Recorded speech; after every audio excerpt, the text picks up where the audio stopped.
பேதுருக்கு வந்து நிழலுக்கு கூட்டிகிட்டு வருவாங்க. அவரை தொடவே வேணாம் சார், அவர் நிழலுக்கு கொண்டு வந்தாலே போதும் சார் அப்படின்வாங்க.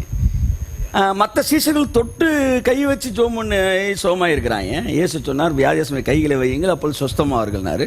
இவன் அட்வான்ஸ்டாக என்னட்டான், கையை வைக்க வேணாம் நிழலில் வச்சாலே சோமாயிட்டான். பவுல் இன்னும் அட்வான்ஸாக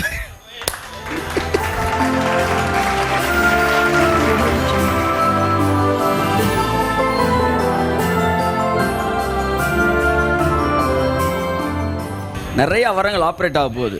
கர்த்தர், நான் சொல்கிறேன், ரொம்ப உணர்ச்சி வசப்பட்டுலாம் பேச தெளிவாக சொல்லி, கர்த்தர் நம்முடைய ஒவ்வொருவரையும் வரங்களின் மூலமாய் அலங்கரிக்க போகிறார். ஒவ்வொருவருக்கும் அவர்களுடைய வரங்கள் கிரியை செய்ய போகிறது. அவருக்குள்ள இருக்கிற வரங்கள் கிரியை செய்ய போகிறது. ஏனென்றால் வரங்கள் என்பது வெறும் 9 மட்டுமல்ல, 9000 வரங்கள் இருக்கு. அந்த வரங்கள் வந்து 9 என்பது அல்ல, அதை நீங்கள் புரிஞ்சுக்கணும். இதை தாண்டி எவ்வளோ வரங்கள் அந்த வரத்துக்குள்ளே இருக்குது. அதில் ஒரு எடுத்துக்காட்டு வந்து அழகாக இருக்குது. வந்து சுகமளிக்கும், அந்த ஆவியினாலே சிலருக்கு சுகமளிக்கும் என்ன போட்டிருக்கு, வரங்கள், குணமாக்கும் வரங்கள், குணமாக்கும் வரங்களும் அப்படின்னு இருக்கு. 9 வரத்தில் இந்த குணமாக்கும் வரம்னு வரல, குணமாக்கும், இந்த குணமாக்குறதுக்குள்ளே ஏகப்பட்ட வரங்கள் இருக்கு. கையத்தட்டு, புரியுதா உங்களுக்கு? புரியுதா உங்களுக்கு? குணமாக்கும் வரங்கள், தி கிஃப்ட்ஸ் ஆஃப் ஹீலிங். அப்போ இந்த ஒரே வரத்தை எடுத்து இங்கே இருக்கிற 200 பேருக்கு 200 கொடுக்க முடியும் தேவன். ஒவ்வொன்றும் ஒவ்வொரு விதத்தில் ஆப்ரேட் ஆகும். பேதுருக்கு வந்து நிழலுக்கு கூட்டிகிட்டு வருவாங்க. அவரை தொடவே வேணாம் சார், அவர் நிழலுக்கு கொண்டு வந்தாலே போதும் சார் அப்படின்வாங்க. மற்ற சீசர்கள் தொட்டு கை வச்சு ஜோமுன்னு சோமாக இருக்கிறாங்க. இயேசு சொன்னார், வியாதியஸ்மை கைகளை வையுங்கள் அப்போது சொஸ்தமாவார்கள்னாரு. இவன் அட்வான்ஸ்டாக என்னட்டான், கையை வைக்க வேணாம் நிழலில் வச்சாலே சோமாயிட்டான். பவுல் இன்னும் அட்வான்ஸாக பவுல் சொன்னேன், சாரி நான் வர முடியாது, வேணா அந்த கர்ச்சிப்பு வேணாலும் ஜெபம் பண்ணி அனுப்புகிறேன்.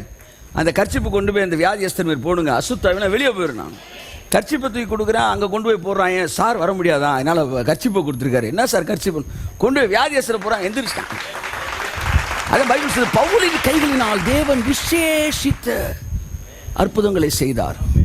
அண்டர்லைன் த வேர்டு ஸ்பெஷல். அல்லேலூயா, ஸ்பெஷல் ஸ்பெஷல். அது கர்த்தருடைய ஆவியான ஒருத்தர் என்கிட்ட பேசினார். பவுலுக்குள்ளே ஒரு ஹீலிங் அனாயிட்டிங் இருந்துச்சு. அந்த அனாயிட்டிங் ஜோம் பண்ணும்போது அந்த ட்ரெஸ்ஸுக்குள்ளே என்ன செய்யுது, அந்த ட்ரெஸ்ஸு கச்சைகள் உருமாக்களுக்குள்ளே வந்தனால அந்த அந்த ட்ரெஸ்ஸை கொண்டு போய் வியாதி இருக்கிற மேலே போட்டால் வியாதி என்ன செய்யுது, விலகிடுது. என் அன்புக்குரியவர்களே, this is special anointing. It is another kind of anointing. அபிஷேகம் நிறையா இருக்குது, தயவுசெய்து நீங்கள் புரிந்து கொள்ள வேண்டும். வரங்களை போல் அபிஷேகங்களும் நிறைய அபிஷேகம் இருக்குது. அபிஷேகம்னா என்னன்னா தைலம். அபிஷேகம்னா மேலே ஊற்றுறது. எதை ஊற்றுவாங்க? தைலத்தை தான் ஊற்றுவாங்க.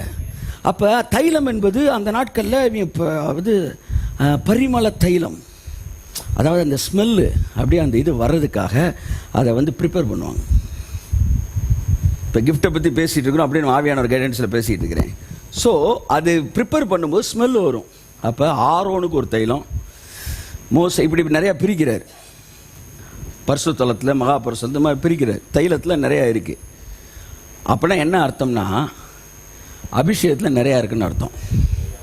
இவருங்க சில பெர்ஃப்யூம் அடித்தா அப்படியே லெமன் ஸ்மெல், லைம் ஸ்மெல் வரும். சில பெர்ஃப்யூம் அடித்தா பிளாக் இருக்குது, ப்ளூ இருக்குது, ஒவ்வொன்றும் ஒரு ஸ்மெல் வரும். கடைக்கு போனீங்கன்னா நிறையா பெர்ஃப்யூம் இருக்குது. நீங்கள் பரலோகத்துக்கு போனீங்கன்னா நிறையா அனாயிட்டிங் இருக்குது. அவர் இது என்ன சார், இது ப்ராஸ்பெரிட்டி, மேலே அடிப்போம், அப்படியே போகிற இடமெல்லாம் ப்ராஸ்பெரிட்டி அப்படியே அந்த பாட்டில் கொடுத்துருக்கான், அந்த கொடுத்துரு extra. This is this the anointing of healing. நிறையா இருக்குது பரலோகத்தில்.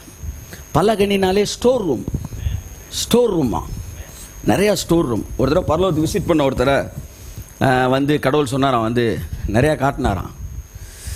அதில் ஒன்று பார்த்தீங்கன்னா ஒரு பெரிய ஹாலாக, அந்த ஹால் ஃபுல்லாக ஹார்ட்டாக இருக்கும், ஹார்ட்டு வெறும் இருதயமாக இருக்கும். இன்னொரு இடத்துக்கு கூப்பிட்டு போனாரா, கண்ணு காது அப்படியே தொங்கிக்கிட்டே இருக்கான், கண்ணு காதுன்னு எல்லாம், கையெல்லாம் இருக்கான்.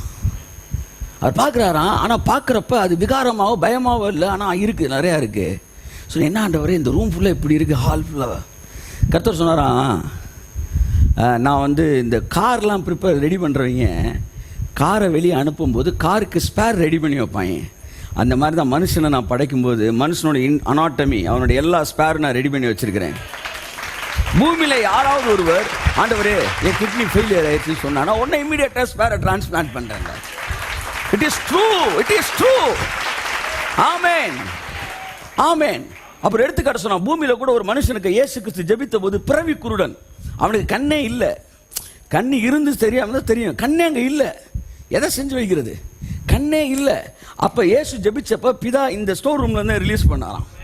அப்போ அவர் சொல்றாரு, இதை எல்லாம் இவங்களுக்காக தான் நான் வச்சிருக்கிறேன், போய் ஜனங்களுக்கு சொல், பலகனியில் இருக்கிறதெல்லாம் ரிலீஸ் பண்ணும்படிக்கு அவர்களுக்கு சொல் அப்படின்னா.